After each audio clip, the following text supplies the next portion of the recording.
হেরে যাওয়ার আগে জীবনে একবার উঠে দাঁড়িয়ে চেষ্টা করাটা খুবই জরুরি।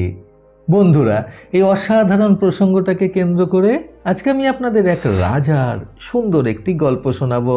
চ্যানেলে নতুন হলে সাবস্ক্রাইব করতে ভুলবেন না এবং অবশ্যই গল্পটি ভালো লাগলে একটা লাইক আশা করব। এক রাজ্যের অত্যন্ত সুযোগ্য একজন রাজা ছিলেন। সুযোগ্য এই অর্থে তিনি সব দিক থেকে প্রজাদের অত্যন্ত ভালোভাবে পালন করার মতো ক্ষমতা নিজের মধ্যে পোষণ করতেন।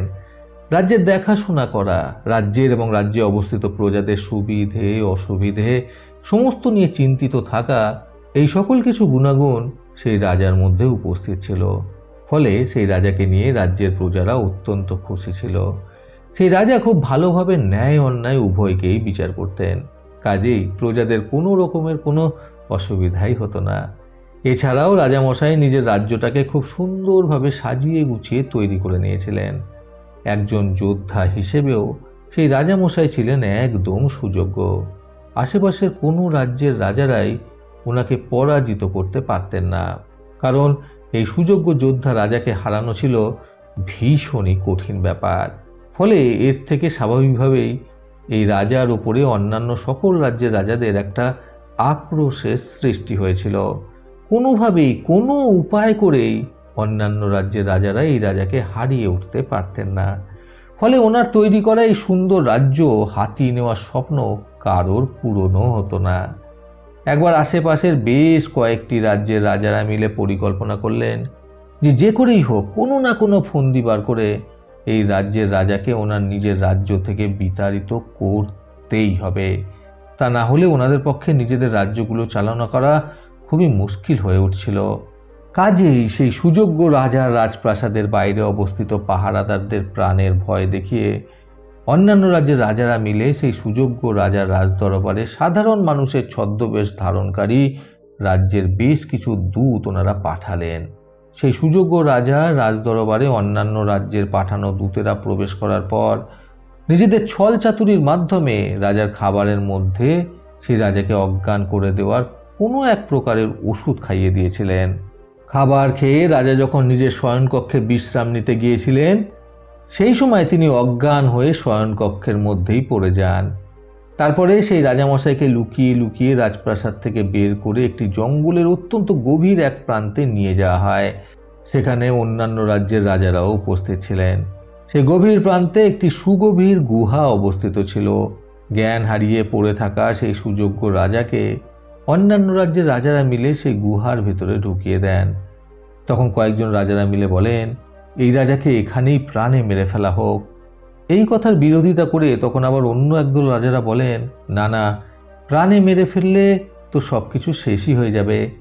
এই রাজা এত বছর যাবৎ আমাদের যে জ্বালা যন্ত্রণা দিয়েছে, তার বিনিময়ে ওকে এই গুহার মধ্যে বন্দি করে রাখা হবে এবং এই গুহার মধ্যে থেকে না খেতে পেয়ে এবং ভিতরের কীটপতঙ্গ সাপেদের আক্রমণে এমনিতেই এই রাজা জ্বালা যন্ত্রণা ভোগ করতে করতে মরে যাবে। এই ধরনের প্রস্তাবে সকল রাজারা মিলে সম্মতি জানালেন এবং ওনারা ভীষণই আনন্দ করতে লাগলেন এই ভেবে যে এতদিন যাবৎ পর ওনাদের সকলের জীবনের সবথেকে বড় সমস্যা বিদায় হতে চলেছে। তারপর সেখানে উপস্থিত অন্যান্য সৈন্যরা, অর্থাৎ যারা সেই সুযোগ্য রাজার রাজ্যে দূত হিসেবে গিয়ে রাজামশাইকে ছলচাতুরির মাধ্যমে খাবারের মধ্যে ওষুধ মিশিয়ে দিয়ে ওনাকে অজ্ঞান করিয়ে এখানে নিয়ে এসেছেন, তারা সেখানে দাঁড়িয়ে থেকে অন্যান্য রাজ্যের রাজামশাইদের নির্দেশে আশপাশ থেকে একটি বড় মতো পাথর জোগাড় করে আনে এবং সেই পাথরের দ্বারা সেই গুহার মুখ সম্পূর্ণভাবে বন্ধ করে দেওয়া হয়, যাতে সেই রাজা সেই গুহা থেকে আর কখনো বের হতে না পারেন এবং ভিতরে থেকেই তিনি মারা যান। এইভাবে গুহার মুখ সেই বড় পাথরের সাহায্যে সম্পূর্ণভাবে আটকে দেওয়ার পর সেই অন্যান্য রাজ্যের রাজারা আনন্দ করতে করতে যে যার নিজেদের রাজ্যে ফিরে আসেন। তখন সময়টা ছিল প্রায় বিকেলবেলা। সেদিন সারা রাত আর রাজামশাইয়ের জ্ঞান ফেরেনি। ওই অবস্থাতেই তিনি সেই গুহার মধ্যে পড়েছিলেন। সকালবেলায় যখন সূর্যের আলো এসে গুহার মুখে সেই পাথরের মধ্যে থাকা অল্প অল্প ফাঁকার মধ্যে দিয়ে একটু একটু করে ভেতরে ঢোকে, তখন রাজামশাইয়ের জ্ঞান ফেরে সেই সূর্যের আলোয়। তিনি ঘুম থেকে উঠে দেখলেন তিনি একটি গুহার মধ্যে বন্দী হয়ে পড়ে আছেন। ওনার সারা গা, হাত, পা এবং মাথায় তীব্র ব্যথা অনুভব করছিলেন তিনি। উঠে দাঁড়ানোর মতো ক্ষমতা ওনার ছিল না। তিনি মনে মনে এই চিন্তা করেই নিয়েছিলেন যে সব কিছু শেষ হয়ে গেছে এবং এই অবস্থা থেকে তিনি আর কোনো মতেই ফিরে যেতে পারবেন না নিজের রাজ্যে। কিন্তু তখনই ওনার মৃত মায়ের বলা একটি কথা ওনার মনে পড়ে গেল। ওনার মা ওনাকে সবসময় বলতেন, হেরে যাওয়ার আগে একবার চেষ্টা করেই তো দেখো, চেষ্টার ফল কখনো বৃথা হয় না। এই কথা ওনার মনে পড়তেই উনি মনের জোরে উঠে দাঁড়ালেন এবং উঠে গুহার দরজার সামনে এসে যেই না পাথরে হাত দিলেন, তখনই ওনার পায়ে একটি সাপ কামড় দিয়ে দিল। উনি আবার মাটিতে লুটিয়ে পড়লেন। তখনও তিনি ভাবলেন সব কিছু শেষ, কিন্তু সঙ্গে সঙ্গে ওনার আবারও ওনার মৃত মায়ের বলে যাওয়া সেই কথাটা মনে পড়ে গেল, হেরে যাওয়ার আগে একবার চেষ্টা করেই তো দেখো, চেষ্টার ফল কখনো বৃথা হয় না। এটা ভেবেই তিনি অনেক কষ্ট করে আবারও উঠে দাঁড়িয়ে নিজের কোমরের মধ্যে থাকা তলোয়ারটা বার করলেন। তারপর সেটা দিয়ে নিচে গুটিয়ে বসে থাকা বিষাক্ত সাপটাকে প্রথমে একটি কোপে 2 টুকরো করে দিলেন।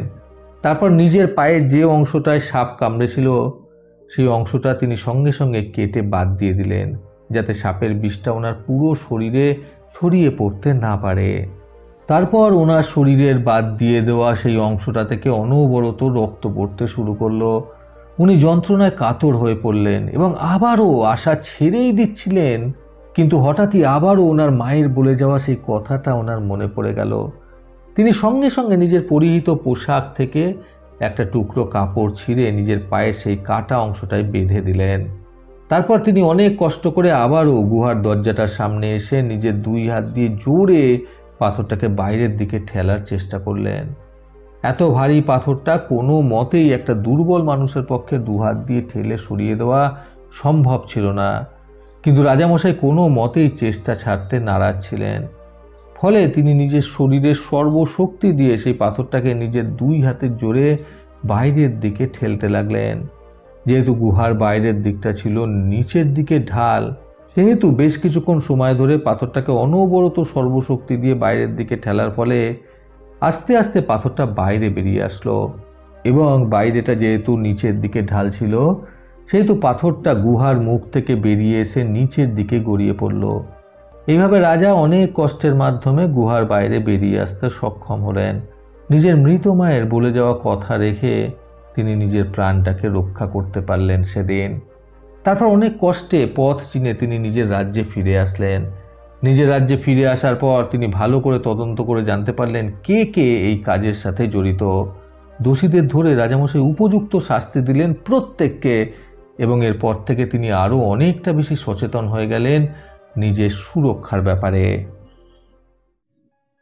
বন্ধুরা, জীবনে সফল হওয়ার ইচ্ছা থাকলে আজকের এই সুন্দর গল্প থেকে শিক্ষণীয় 3টি কথা সর্বদা মাথায় রাখুন। প্রথমত, জীবনে হার মেনে নেওয়ার আগে অন্তত একবার হলেও চেষ্টা করে দেখা দরকার। দ্বিতীয়ত, কার ভাগ্য কখন কিভাবে সাথ দেয় সেটা একমাত্র ভাগ্যই জানে। তৃতীয়ত, কেউ যদি মনোযোগ সহকারে সত্যিই পরিশ্রম করে এবং হাল ছেড়ে না দিয়ে চেষ্টা করতে থাকে, তাহলে সে একদিন না একদিন সফল হবেই। প্রতিবারের মতো আবারও বলবো, এই পৃথিবী তাদেরকেই সম্মান দেয় যারা ইউনিক কিছু করার ক্ষমতা রাখে। সকলে সুস্থ এবং সুন্দর জীবন কামনায় প্রকৃত জীবন থেকে আমি সন্তু চক্রবর্তী আবার আসবো আগামীকাল নতুন সুন্দর শিক্ষণীয় একটি ছোট গল্পের সাথে।